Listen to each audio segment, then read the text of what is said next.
Hi guys, welcome back to our lesson 4 on rhetoric and persuasion. I have had a very tricky day trying to get my equipment to work.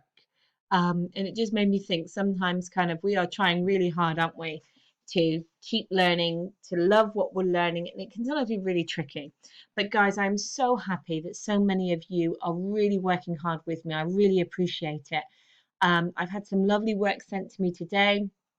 Every day somebody just checks in with me, and it makes me feel really happy to know that you are working and trying really hard. I really appreciate it. So even on those days when it's hard and technology fails us, guys, you guys are doing an amazing job. So thank you so much.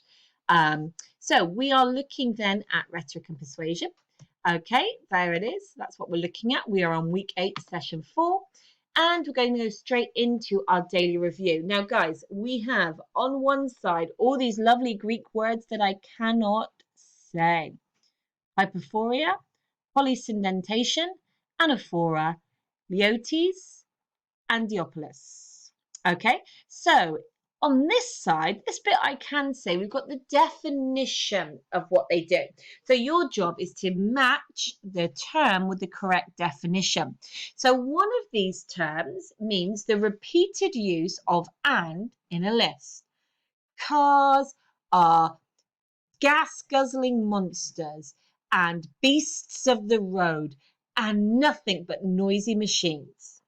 Okay, so which one is that? Is that hyperphoria, polysyndentation, anaphora, leotes, or andyplosis? Okay, now there's this device we saw yesterday where you repeat the same sentence opening across your speech. Okay, so my favorite example of this is always the wonderful Martin Luther King. I have a dream. I have a dream. I have a dream. Okay, but which Greek term matches that? Okay, we've also got this lovely job where you describe things in terms of what they are not. So I'm sat here and I can hear the rain. I could say the rain is not making me happy. The rain is not part of the summer I had planned. The rain is not giving me any motivation to go outside. So you can describe things in terms of what they're not, but which term would you match it to? Now, this other lovely one, asking and answering a rhetorical question. Okay, will this lockdown ever end? The answer is, of course it will.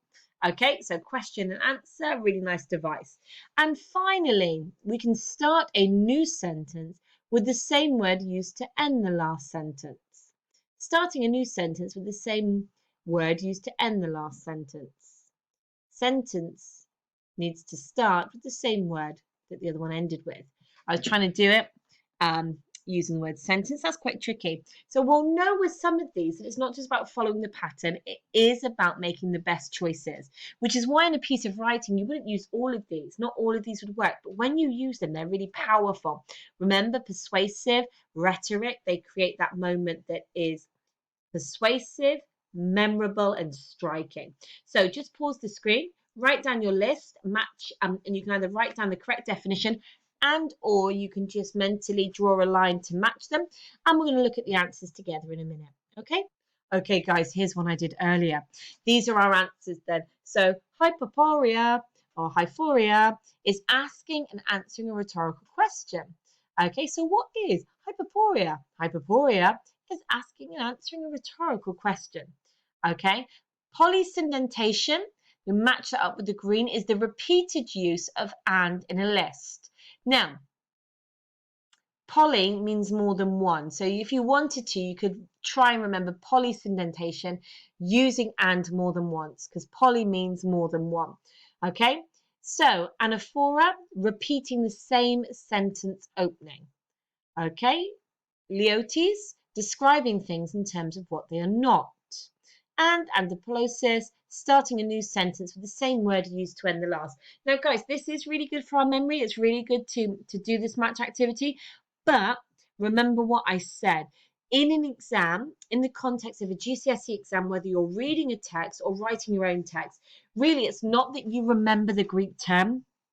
Okay, and I don't want to disparage people who've got an amazing memory and you remember both, brilliant, but it's actually focusing on what those terms mean and being able to do it. So you get more marks for being able to talk about the fact that a writer might have used and he's repeated it in a list to try and create like a persuasive, striking moment.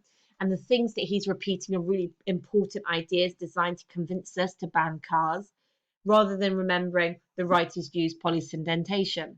Actually, just saying the writers used polysyndenton without explaining what it means or why is kind of like a waste of energy. So it is always about balance. When we introduce these things, we want to challenge you to learn something amazing.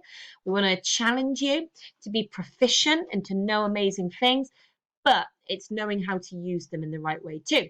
So that was our little warm up from yesterday. Brilliant. Again, if you've got them right, give yourself a tick. If not, make sure you've got the right answer written down. Now, we're going to have some more fun with rhetorical figures because there's more than the ones we looked at yesterday. So hopefully you're going to remember this process.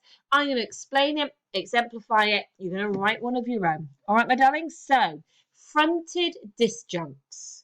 Okay, now this means using words like obviously, surely, clearly at the beginning of a sentence. So it's quite a technical sounding name, fronted disjuncts, but actually it's something some of us naturally do already.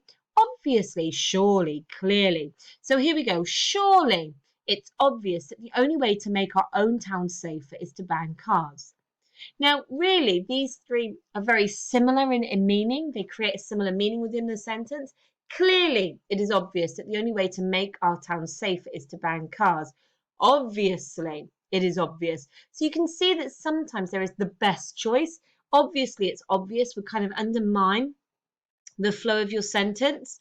So you're going to write one of your own. Remember, you're writing about banning adverts that promote sugary and deliciously bad for us food.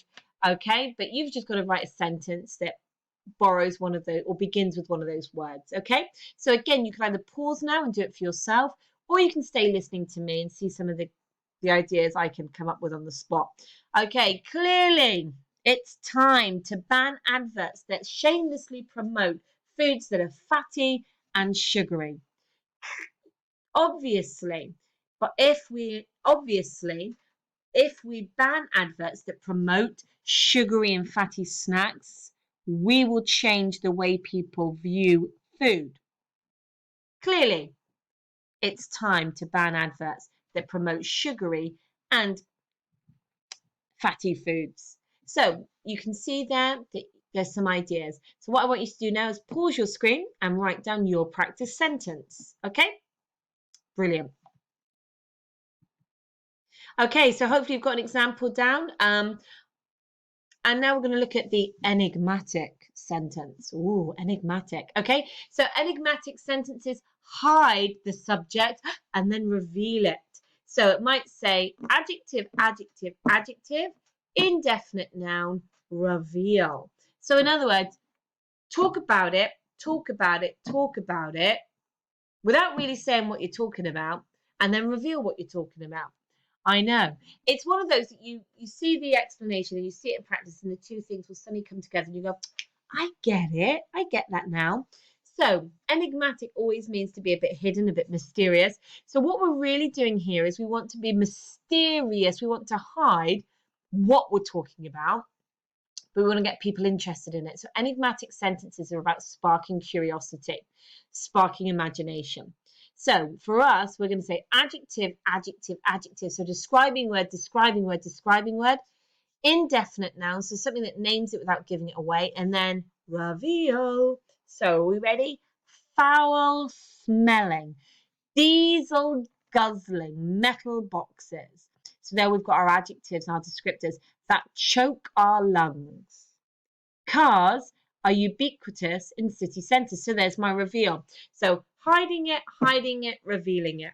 So sometimes to do this, we need to work backwards. We almost need to write this sentence backwards. We need to start with the reveal and then work backwards. So we could say we've got space for an adjective and then another adjective and then another adjective and then a consequence, and there's our reveal, something are. So if we're doing Okay, unhealthy foods, so fatty, sugary foods. So that last bit we might want to do, we might want to say fatty and sugary foods are the cause of diabetes. So we could say something like, are you ready? Because you can do this one with me. If you want to have a go at doing it your own, by the way, press pause now. If you want to stay with me, stay with me. So we could say, cloyingly sweet, dripping with grease, monstrous meals that choke our veins with fat. Sugary and fatty foods are destroying people's health. Okay, now it is really hard when you're doing it without being able to write it, guys, but I'm trying to show you some examples. So if we think back then, so the cars here are foul smelling, diesel guzzling metal boxes. So really what we're thinking of here is we want something like unhealthy foods. So unhealthy foods are a cause of disease. So then we want other words that help to describe unhealthy foods without giving it away. So we could say, oh, I remember when I was younger, there was a big trend to deep fry Mars bars. And people were like, oh my God, that's disgusting. But they kind of secretly wanted to try them. So we could say deep fried morsels. So deep fried morsels, sugar coated bites that clog our veins with cholesterol. Unhealthy foods are the cause of dangerous diseases. So we've done that. Describe, describe, describe, reveal what it is we're describing. Okay, so have a go at doing one of those on your own. Okay, so we've done that. Now this one's a little bit different. This is synthetic personalization. Okay, now what this really means is the use of language that's designed to create a fake relationship with members of a large audience. So in other words, I do it. I'm doing it right now. I've done it since the beginning of this lesson. I said things like hi lovelies. So I'm trying to use friendly terms. I'm trying to use inclusive pronouns. I say things like, we can do this, our work's really good. I am using flattery and compliments. Okay, you guys are clever enough not to be fooled. Now, the reason I'm doing that isn't because I'm fake, but I'm really conscious there's lots of you out there maybe listening, and I'm trying to make you want to listen. I'm trying to keep you interested. I'm trying to keep you going. I'm trying to get you to buy into these lessons because you got to love the learning. You got to recognize how important it is to keep your beautiful brains going. So I use synthetic personalization a lot. Okay, but it's not because I'm like fake trying to persuade you. I'm trying to keep you interested. I want you to invest in your lessons. So this idea of a fake relationship, it's kind of like synthetic material, yet material that's made in a fake way. Cotton's natural, synthetic materials are fake. So it's just recognizing it's impossible really to know every member of a large audience personally, but we want them to feel like they are known. And we recognize that when we're one person talking to a large audience, we've got a few devices that we can use to do that. Friendly terms, things like my friends, my fellow students, my fellow tour pointers. We can use what we call the inclusive pronouns, pronouns that make us feel like we're all involved, we're in this together, we, us, are. And flattery and compliments, so ways to make people feel good about themselves. Guys, I'm never going to apologize for wanting to make you feel good about yourself. I think you're brilliant. So there is what we call sincere flattery and compliments versus the insincere flattery and compliments. Okay? So here's my example, friends. There's my lovely friendly term. Friends, we are too intelligent and reasonable to continue to be held hostage by the lie that we cannot live without our cars in the city centre. So guys, I do see I've made a typing error, so I do apologise. Have you seen it? We are too intelligent and reasonable to continue to be held hostage by the lie that we cannot live without our cars in the city centre. So I'm complimenting my imaginary audience. They're intelligent, they're reasonable, and I'm using the we to get them on side. So now it's your turn to practice. Now you could also say friends. Now remember though, your audience is a little bit different to mine. You're using MPs. So a nice way is to say fellow, yet my fellow MPs. Now MPs, you could say my fellow MPs, we are too educated and too important, or we are too influential. Might be better actually. We are too influential and too educated to not use our power to do the right thing when it comes to advertising fatty and unhealthy foods. So you do your practice. See